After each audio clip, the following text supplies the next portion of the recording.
Alloh men bilan. Alloh meni ko'rib turibdi. Alloh meni guvohim deb 3 marta aytib qo'ygan, xo'pmi dedi deydi. Xo'p dedimda, shuni har turganimda aytadigan bo'ldim deydi. 3 martadan.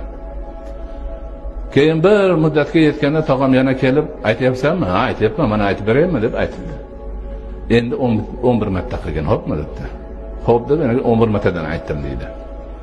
Bir muddatda shu kichkina bo'lsam ham deydi, halovatini Alloh qalbimga soldi deydi. Tog'amga aytdim, unaqa bo'lsa menga qaragan. Jiyan, Sahil, menga qara.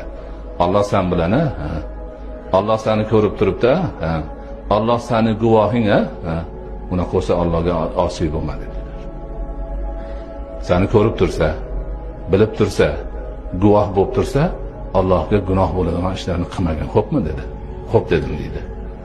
U hali kichkina bola, lekin shunga ko'nikdi. 6 yoshimda Qur'onni yod qildim, keyin maktabga bordim.